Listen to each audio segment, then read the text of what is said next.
Cet hiver, les occasions que j'ai eues de faire du camping n'ont pas été nombreuses, voire pratiquement nulles. Je profite donc de la semaine de relâche pour sortir mon équipement et proposer à Mary de venir avec moi. On nous annonce des températures printanières avec une nuit sans vent. Ce sera parfait.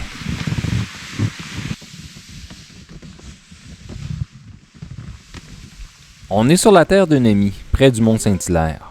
C'est à moins de 10 minutes de la maison, puis on est entouré de champs.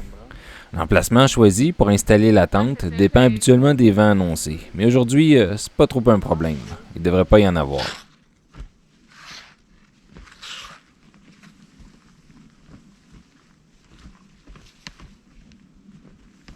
L'endroit est bien dégagé. On ne devrait pas recevoir de neige dégringolant des arbres. L'épaisse couche de neige actuelle permet de bien niveler le terrain, ce qui est toujours plus confortable que vient le temps de se coucher sur les matelas de sol.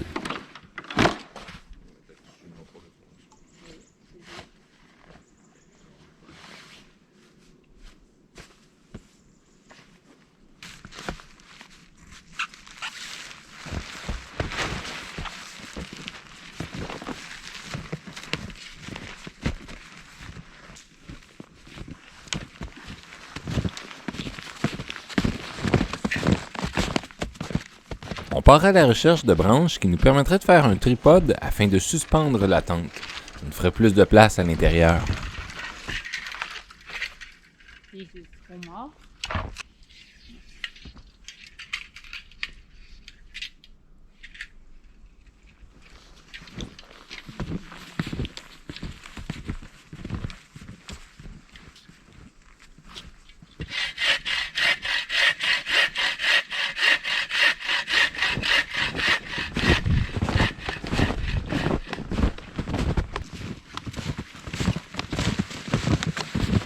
Ouais, ben changement de plan.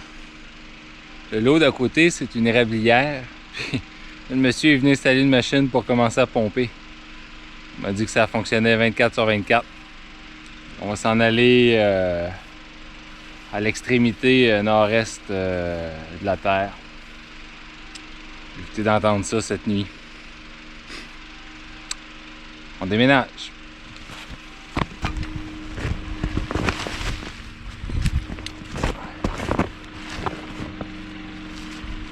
On a changé de concept aujourd'hui, étant donné que je n'utiliserai pas le petit poêle à l'intérieur cette nuit, ni cet après-midi. J'ai décidé de suspendre la tente, se faire plus d'espace à l'intérieur. Donc, on va voir si ça fonctionne bien. Habituellement, j'utilise un petit poêle à bois portatif sous la tente, ce qui m'oblige à utiliser un support rigide pour diminuer les risques d'affaissement, ce qui est beaucoup plus préoccupant avec une source de chaleur. On s'affaire donc, Marie et moi, à faire un peu de bois et installer une partie de l'équipement pour la nuit, notamment les matelas de sol.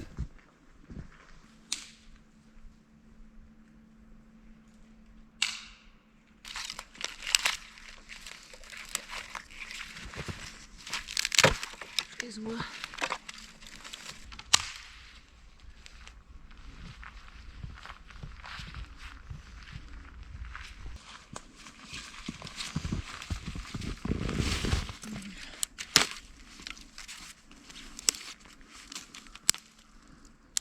Et là, on se prépare un peu de bois.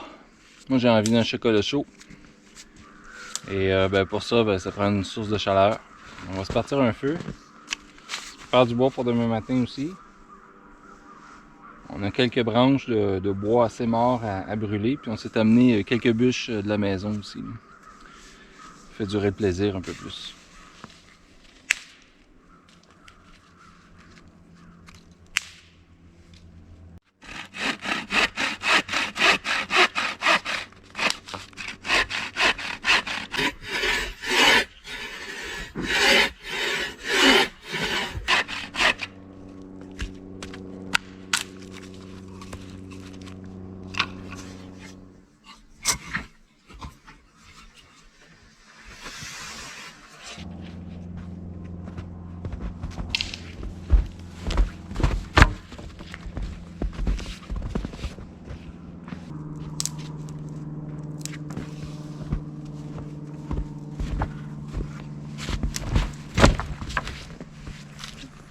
Non, aujourd'hui, c'est la paresse totale.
peu la chaux chaga. Merci. Bon. Oui, il y a un fond de chaga.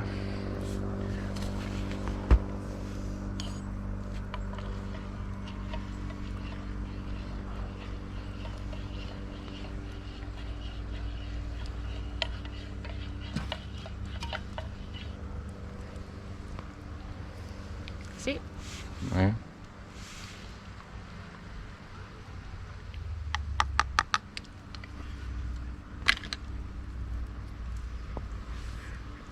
Tching.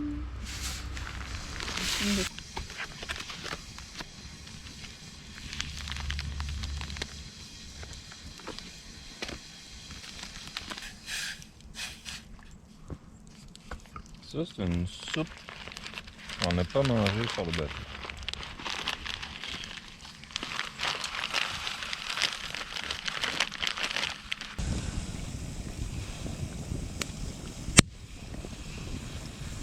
Là, j'ai une autre petite casserole.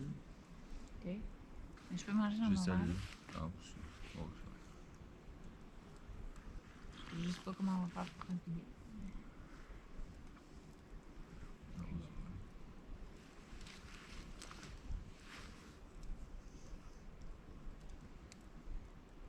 non, on va pas. Je fais pas ça sur mes bottes.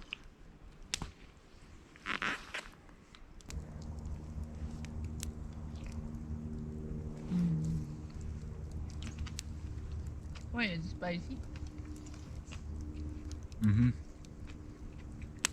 Elle a apporté ça en bateau. Ouais. Ça, c'est une soupe faite à partir d'aliments déshydratés que j'avais faite pour le bateau l'été dernier pour aller sur la côte nord. Finalement, on est revenu avec 2 ou 3 sachets de soupe là, non consommée. Je l'ai fait il y a 1 an. En mars dernier. Parfait. Très bon encore. Riz, haricots blancs, haricots rouges ou haricots noirs. Et une variété de légumes. Avec beaucoup d'ail, des épices.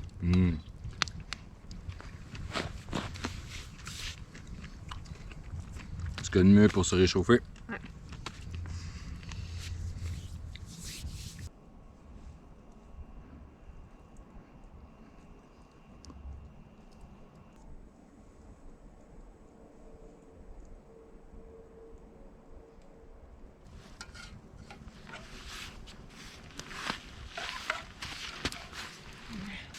Je vais débiter les branches qui restent ici.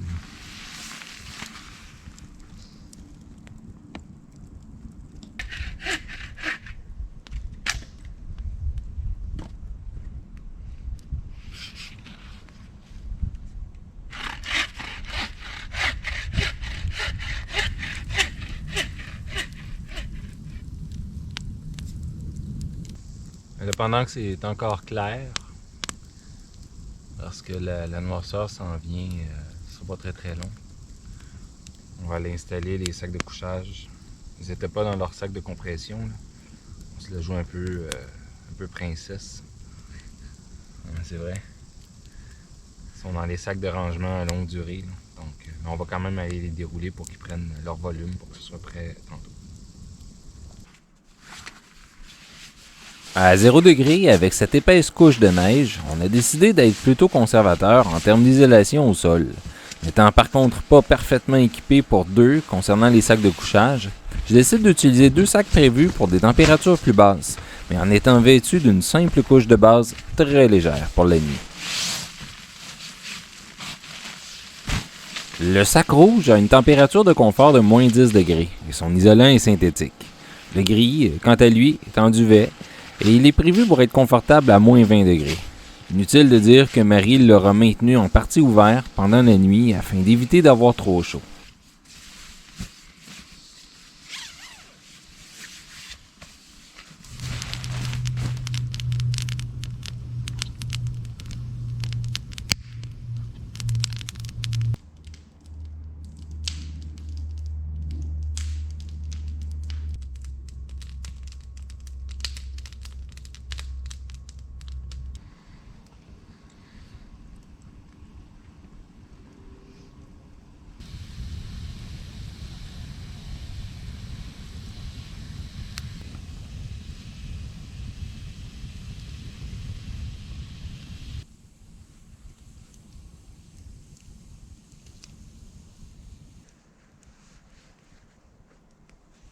On a la sauce spaghetti déshydratée qui a fait le voyage là, jusqu'à cette île cet été qui est revenu.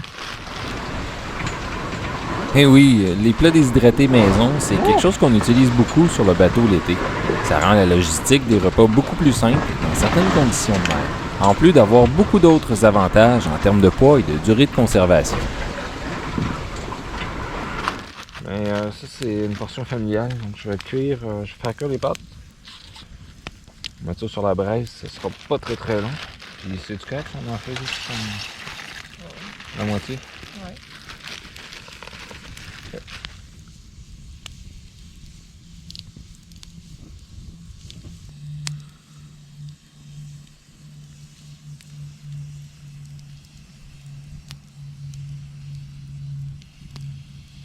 Et ce bâton-là est plus grand. C'est moins chaud.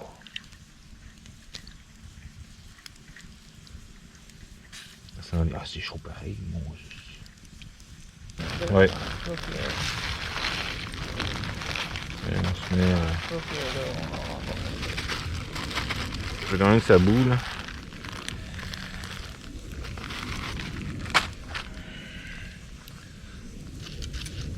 On va le laisser réhydrater un petit peu. Là.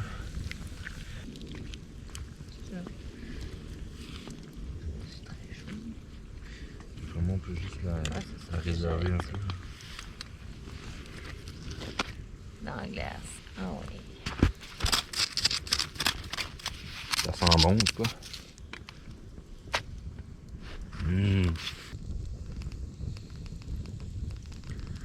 On a juste un problème. Moi, j'aime le fromage.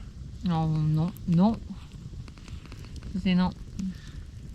Moi, je me suis amené du fromage.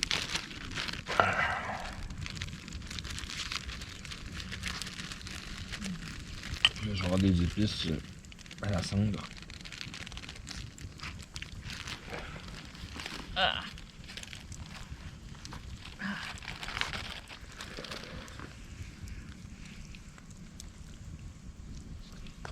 Papa.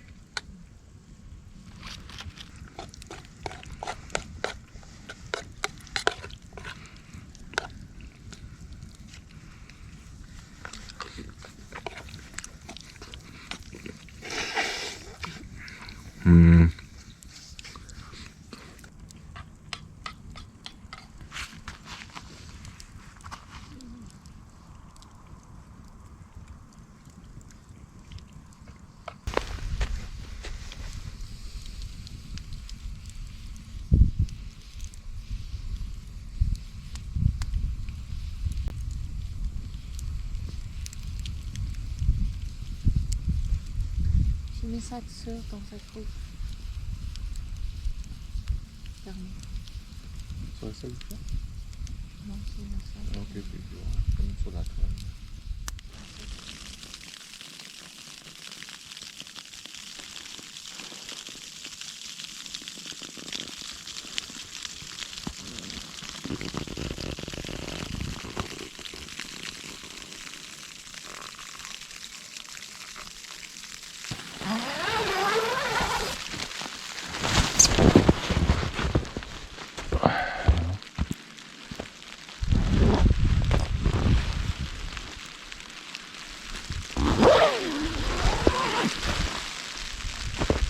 On avait vraiment l'impression que c'était de la grosse pluie finalement.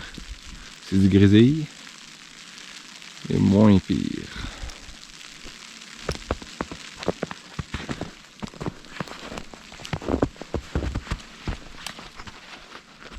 Finalement, on ne s'est pas laissé trop de combustible pour le matin, mais le peu de petits bois restant sera suffisant pour faire chauffer le nécessaire pour le chocolat chaud et le gruau.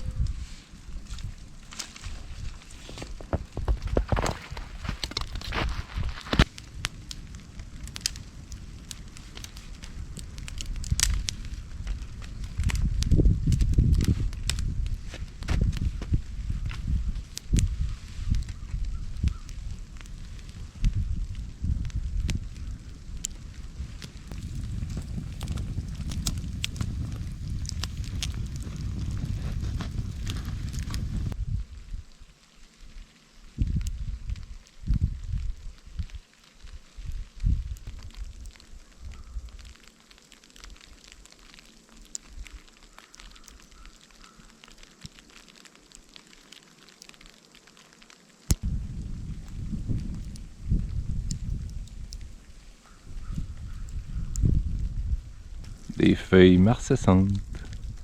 Merci, Teacher SBD.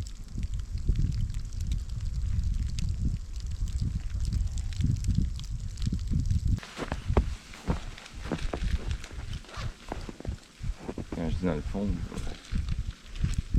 c'est qu'ils sont pas dans le...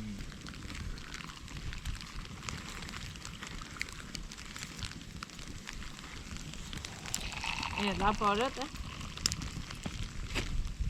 Non, c'est correct. Bon, avec les griots, ça va être correct.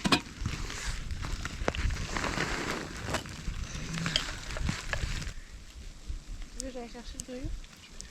Je peux y aller, On va le mettre dedans.